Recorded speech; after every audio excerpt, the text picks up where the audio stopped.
অনেক দিন পর বেশ লাগছে বন ভ্রমণ। মাঝে মাঝে কাজের ফাঁকে এইসব জায়গায় এলে মন খুব ভালো লাগে। শুদ্ধ বাতাস, মাটির সোনা গন্ধ, পাখির কলতান, আহা।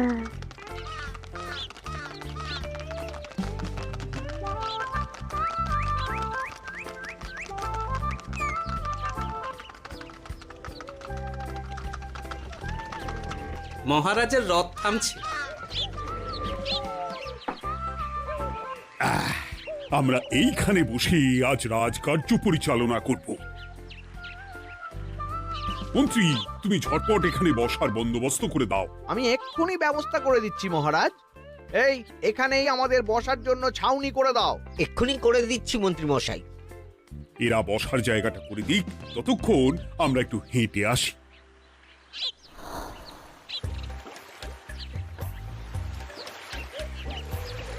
সকালবেলা হাঁটা শরীরের পক্ষে খুব ভালো মহারাজ।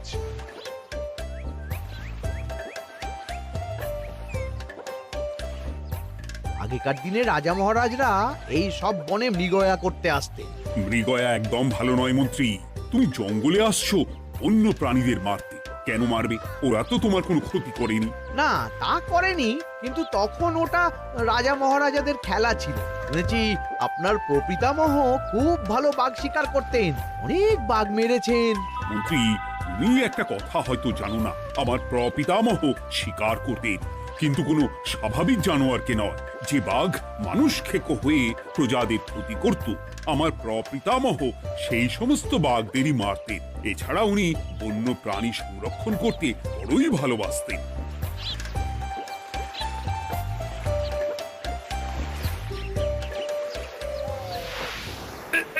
উফ, এটা আবার কি?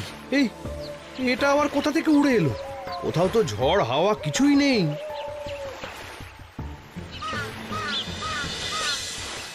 একটা ধাঁধা মহারাজ, এই কাগজে লেখা। ধাঁধা? পড়ো দেখি। জোয়ার ভাটা প্রভুর খেলা, ভাটা হবে হলে বেলা। ভাটা হলেই দেখা যাবে লাল রঙের এক পাথর পাবে। নদীর ধারে গর্ত করে যত্নে সাজাই কলস ভরে। হেথায় হোথায় ছড়িয়ে যাহা, অন্ধকারে জলে তাহা। ঢুকলে চক্ষু ঝলসে যাবে, হাতের কাছে ঘন্টা পাবে। ঠিক ঘন্টা বাজলে পরে পড়বে ঝরে থরে থরে। ঘন্টা যদি হয় ভুল, যেন তুমি হারাবে কুল। ঠিক ঘন্টা চিনতে হলে নকশা দেখো চক্ষু খুলে। সিন্দুক দেওয়ালে হাত দাও, আসল ঘটনা জেনে নাও। ওরে বাবা, খুব দীর্ঘ ধাঁধা। তা মন্ত্রী, তুমি কিছু বুঝলে? এটা একটা গুপ্তধনের নকশা। এর মধ্যে গুপ্তধন কোথায় আছে তার একটা ধারণা দেওয়া আছে। গুপ্তধন? ওটা আমাকে পেতেই হবে, পেতেই হবে। দেখি দেখি একবার কাগজটা দাও। গোপাল, কাগজটা আগে আমার হাতে দাও, দেখি ভালো করে। এখন নদীতে জোয়ার চলছে গোপাল। একটু পরেই ভাটা শুরু হবে। হ্যাঁ, ভাটা না হলে কিচ্ছু বোঝা যাবে না। এখানে স্পষ্ট লেখা আছে, ভাটা হলেই দেখা যাবে লাল রঙের এক পাথর পাবে। তার মানে আমাদের ভাটা হওয়া পর্যন্ত অপেক্ষা করতে হবে। না, সময় নষ্ট না করে ধাঁধাটার সমাধান করতে শুরু করি। ভাটা হলে একটা লাল রঙের পাথর দেখা যাবে, এই পর্যন্ত পরিষ্কার আছে। বুঝতে হবে ওর পর থেকে। পড়ো গোপাল, চলো আমরা সবাই বুদ্ধি লাগাই। নদীর ধারে গর্ত করে যত্নে সাজাই কলস ভরে। এটার অর্থ, ধাঁধাটা মাথায় বসিয়ে নিয়েছি, এবার কে কি বলবে সেটা শুনতে হবে। চলো গোপাল, আমরা ধাঁধা যেমন যেমন বলেছি তেমন তেমন ভাবেই চলি। চলুন মহারাজ, এখন আমাদের দেখতে হবে লাল পাথর। কোথায় আছে লাল পাথর? চলো চলো সবাই, চোখ কান খুলে আমরা নদীর পাড় ধরে হাঁটি। আমি একটু তফাতে হাঁটি। গুপ্তধন আমাকে একা পেতে হবে। ভাটা হলেই দেখা যাবে লাল রঙের এক পাথর পাবে। আমাকে চোখ কান খোলা রাখতে হবে। লাল পাথর, নদীর চড়ায় লাল পাথর দেখতে হবে। লাল পাথর, লাল পাথর। ওটা কি? এই তো লাল পাথর, লাল পাথর।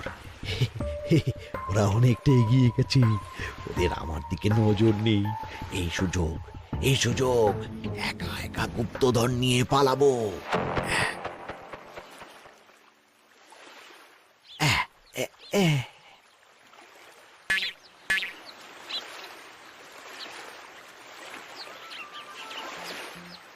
কি গো, আমরা তো হেঁটেই চলেছি, লাল পাথর তো কই দেখতে পাচ্ছি না। আরেকটু হাঁটতে হবে মহারাজ, গুপ্তধন বলে কথা, ওকে আর সহজে ধরা দেয়? সেটা অবশ্য সঠিক কথা। আচ্ছা, আমরা সবাই তো আসছি হেঁটে হেঁটে, মন্ত্রী মশাই গেলেন কোথায়? ও কি যে ঘটে! সত্যি তো, মন্ত্রী কোথায়? ও সেনাপতি, মন্ত্রীকে দেখেছো? কই না তো মহারাজ। তাহলে কোথায় গেলেন মন্ত্রী মশাই? এই জঙ্গলে বাঘ ভাল্লুক আছে, শেষে কিনা বাঘে নিল। হায় হায় হায়, মন্ত্রী গিন্নির কাছে আমি কি মুখ দেখাবো? হুম, বাঘ ভাল্লুকের পেটে যাবার লোক তো মন্ত্রী মশাই নন। ও গোপাল, কি ভাবছো? কিছু তো একটা বলো। এখন আমাদের মন্ত্রী মশাইকেই খুঁজতে হবে। তবে মন্ত্রী মশাই বাঘ ভাল্লুকের পেটে যায়নি। তুমি নিশ্চিত হচ্ছ কি করে? অত পেঁচালো মানুষকে বাঘ ভাল্লুক গন্ধ শুকেই ছেড়ে দেবে, হজম করতে পারবে না। না না না, এখন রসিকতা করার সময় নয়, আমাদের মন্ত্রীকে খুঁজে বার করতেই হবে। কোথায় গেল মন্ত্রী? চলো চলো, গুপ্তধন মাথায় থাক, চলো মন্ত্রীকে খুঁজি। আহ, মন্ত্রী কোথায় গেল কে জানে। একবার পুরো ধাঁধাটা ঝালিয়ে নি। ভাটা হলেই দেখা যাবে লাল রঙের এক পাথর পাবে। ভাটা হয়েছে, লাল রঙের পাথরের মাথায় চাপ দিয়ে গুহার মুখও খুলেছি। এবার এবার নদীর ধারে গর্ত করে যত্নে সাজাই কলস ভরে। এটাই তো ঠিক বুঝতে পারছি না।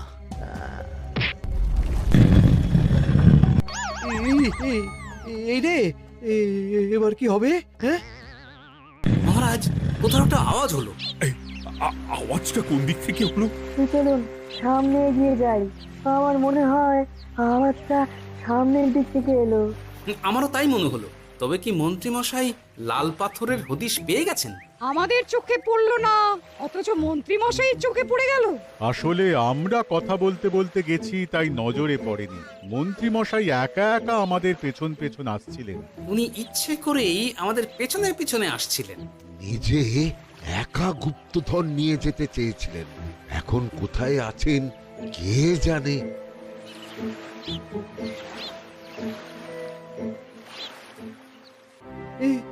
অন্ধকারে কিছু দেখতে পাচ্ছি না তো। ধাঁধাতে কি ছিল? হ্যাঁ, কি ছিল? হেথায় হোথায় ছড়িয়ে যাহা, অন্ধকারে জলে তাহা, ঢুকলে চক্ষু ঝলসে যাবে, হাতের কাছে ঘন্টা পাবে। পেয়েছি পেয়েছি, ঘন্টা ঘন্টা ঘন্টাটা পেতে হবে। ঘন্টাটা ঘন্টাটা ঘন্টা।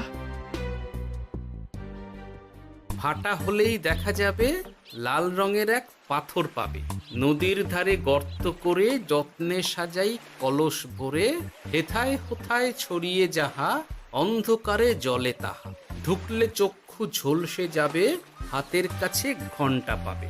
ঠিক ঘন্টা বাজলে পরে পড়বে ঝরে থরে থরে, ঘন্টা যদি হয় ভুল যেন তুমি হারাবে কুল। ঠিক ঘন্টা চিনতে হলে নকশা দেখো চক্ষু খুলে, সিন্দুক দেওয়ালে হাত দাও, আসল ঘটনা জেনে না। এবারে ভালো করে ঠান্ডা মাথায় ভাবতে হবে। ভাটা হলেই দেখা যাবে লাল রঙের এক পাথর পাবে। সেই লাল পাথরটাই তো খুঁজে পাওয়া যাচ্ছে না, অথচ মন্ত্রী মশাই খুঁজে পেলেন। আওয়াজটা কোথা থেকে আসছিল? এই কাছে পিঠে এই কোথা থেকে আওয়াজটা আসছিল।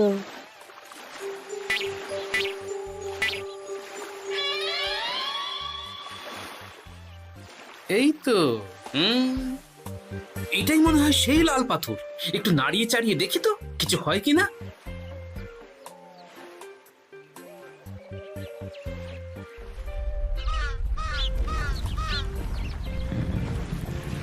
এই তো, কাজ হয়েছে। এই তো সুড়ঙ্গ। আপনারা নিচে নামুন। আপনারা কি দেখছেন সেটা বলবেন মহারাজ। সবাই যদি নেমে যাই, যদি কোনো কারণে সুড়ঙ্গের মুখ বন্ধ হয়ে যায়, তাহলে আর আমরা বাইরে বেরোতে পারবো না মহারাজ। গোপাল ঠিকই বলেছে, আমরা দুজন বাইরে থাকি। মহারাজ আর একটা কথা, কোনো ঘন্টায় হাত দেবেন না, মনে আছে তো? ঘন্টা যদি হয় ভুল, যেন তুমি হারাবে কুল। ওরে বাবা, এই বয়সে আর কুল হারাতে চাই না। ঠিক আছে, তোমার কথাই অক্ষরে অক্ষরে পালন করব। দেখি এই সুরঙ্গে মন্ত্রীমশাইকে দেখতে পাই কিনা। চলুন মহারাজ, সুরঙ্গে নামি। সবাই সাবধানে নামো।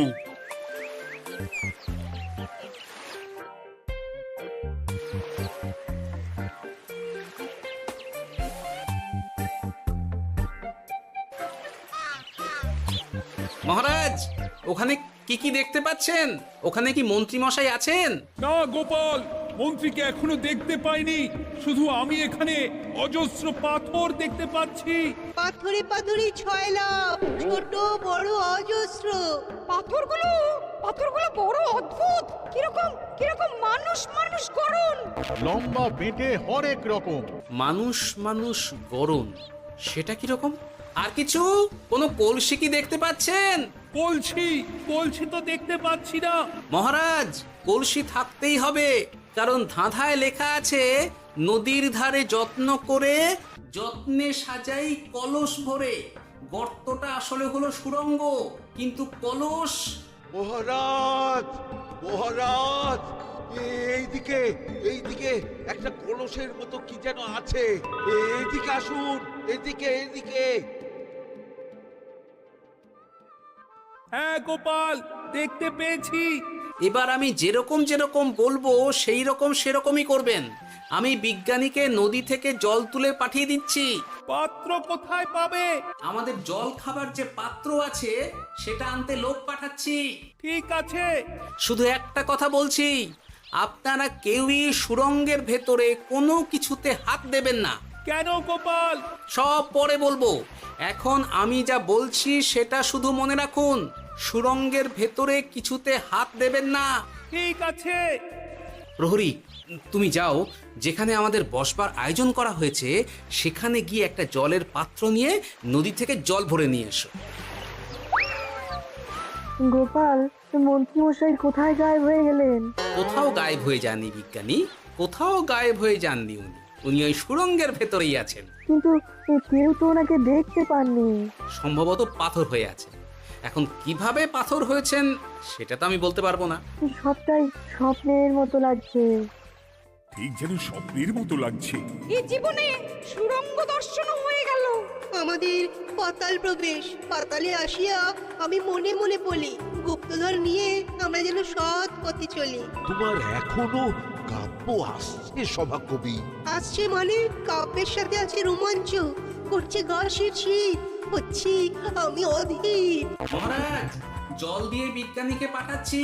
কি করতে হবে বিজ্ঞানীকে সব বলে দিয়েছি। তুমি ভেতরে আসবে না? আসবো ঠিক সময়ে। এখন আমি যেমন যেমন বলবো আপনি ঠিক তেমন তেমন করবেন। ঠিক আছে। বিজ্ঞানী, যেমন যেমন বললাম ঠিক তেমন তেমন ভাবে কলসিকে জল দিয়ে পরিষ্কার করবে। মনে রেখো, ধাঁধায় আছে কলসি সাজাই যতন কর। তুমি একটা কথা মনে রেখো বিজ্ঞানী, কোথাও হাত দিও না কিন্তু। ঠিক আছে গোপাল, তোমার উপস্থিত বুদ্ধির তুলনা নেই। আমি যাচ্ছি গোপাল। সাবধানে সাবধানে। মহারাজ, বিজ্ঞানী যাচ্ছে। সাবধানে নামো, সাবধানে। মহারাজ, এই কলসিটা কোথায়? ওই তো, একটু সাবধানে যাও।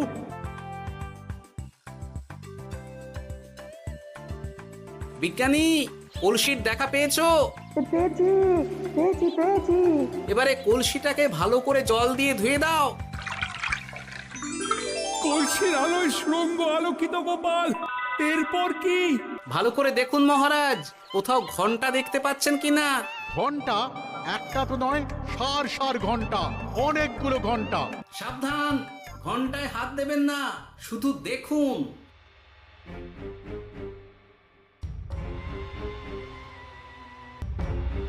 মহারাজ, আমরা গুপ্তধনের খুব কাছে চলে এসেছি। তাই নাকি? কি মজা কি মজা, এবার খাবো ক্ষীরের গজা। আহ, সভাকবি চুপ করো। এখনো আমরা গুপ্তধন পাইনি। আমার মুখে দাঁড়িয়ে সবগুলো তারা আঁকা। বিজ্ঞানী, কোনো ঘন্টায় চাঁদের নকশা করা আছে কি? একটু দেখে বলো না।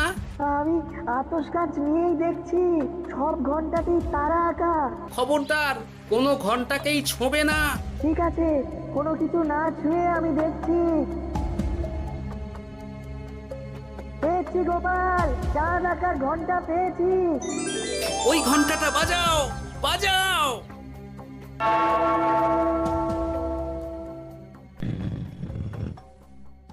গুপ্তধন পেয়েছেন মহারাজ? বাঁচাও, বাঁচাও, বাঁচাও। বাঁচান মহারাজ, বাঁচান বিজ্ঞানী, মহারাজ, মন্ত্রীর গলা পাচ্ছ না? মহারাজ, আমি পাথর হয়ে আছি, আমাকে মানুষ করুন মহারাজ। তুমি তো মানুষই ছিলে, হঠাৎ করে পাথর হলি কেন? মহারাজ, গুপ্তধন পেয়েছেন? পেয়েছি, তার সাথে মন্ত্রীকেও পেয়েছি। মন্ত্রী এইখানে কোথাও পাথর হয়ে দাঁড়িয়ে আছে। দাঁড়ান মহারাজ, এবার আসছি। সাবধানে এসো। আমি ভেতরে যাচ্ছি, বুঝলে? যদি কোনো কারণে দেখো পাথরটা গুহার মুখটা আটকে দিয়েছে, অমনি তোমাদের কাজ হলো পাথরটাকে ছুঁয়ে ফেলা, বুঝলে? ঠিক আছে গোপাল দাদা। আমার মনে হয় বিপদ আর কিছু ঘটবে না, তবুও সাবধানের তো মান নেই। ঠিক আছে, তুমি নিশ্চিন্তে ভেতরে যাও। বাঁচাও, আমাদের বাঁচাও, আমাদের সবাইকে মানুষ করুন। আমাকে মানুষ করুন মহারাজ। আপনাকে তো মানুষ করা হবে মন্ত্রী মশাই। আগে বলুন, আপনি পাথর হলেন কি করে? ও, মনে পড়েছে, ধারার শেষ লাইন, সিন্দুক দেওয়ালে হাত দাও, আসল খবর জেনে না। সত্যি গোপাল, তুমি না থাকলে এই এত কিছু আমাদের সবার কাছে অজানাই থেকে যেত।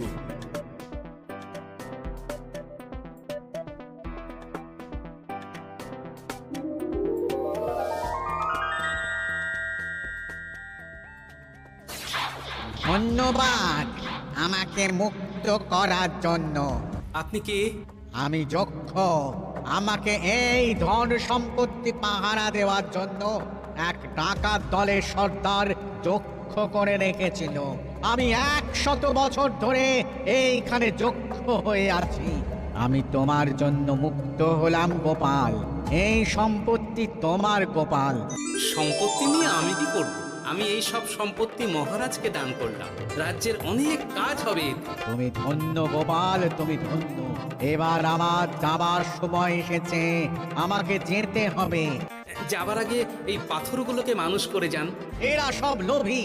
আমি আমার সীমিত ক্ষমতায় এই গুপ্তধনের ধাঁধাকে এখানে যারাই ভ্রমণ করতে আসে তাদের হাতে তুলে দিই, কিন্তু কেউ এই ধাঁধার সমাধান করতে পারে না। সবার মনে লোভ কাজ করে, এই লোভ এদেরকে পাথর করে রেখেছে। পাথর হলো কি করে? একটা মানুষ এসে বুক ভরা লোভ নিয়ে আধা পুরো না জেনে পাথরে হাত দিলেই সে পাথর হয়ে যাবে। আমাদের ভুল হয়েছে, আর লোভ করব না। আমাদের বাঁচাও। আমাকে মুক্ত করে দিন, আমার খুব ভুল হয়েছে মহারাজ, মুক্ত করে দিন আমায়। তুমি এখানে আগে এসেছিলে, তাই তো আগে এসে ভাবলে নিজেই একা একা গুপ্তধনকে হরপ করে দেবে। এদিকে তোমাকে না দেখতে পেয়ে আমাদের কত চিন্তা হচ্ছিল। যারা লোভী তারা কারো কথা ভাবে না, শুধু নিজের কথা ভাবে। আমাকে আর একটা সুযোগ দিন, আমি আর লোভ করব না মহারাজ। ও, তোমার কথার কোনো দামই নেই। না মহারাজ, আমাকে আর একটা সুযোগ দিয়ে দেখুন, আমি আর লোভ করব না। আমাকে মানুষ করুন মহারাজ। আমাদের সবাইকে আমাদের মানুষ সবাইকে করুন। মানুষ করুন, দয়া করে মানুষ করুন। যক্ষরাজ, এদের আপনি ক্ষমা করে দিন। ঠিক আছে, তোমাদের আবার মানুষ করে দিচ্ছি।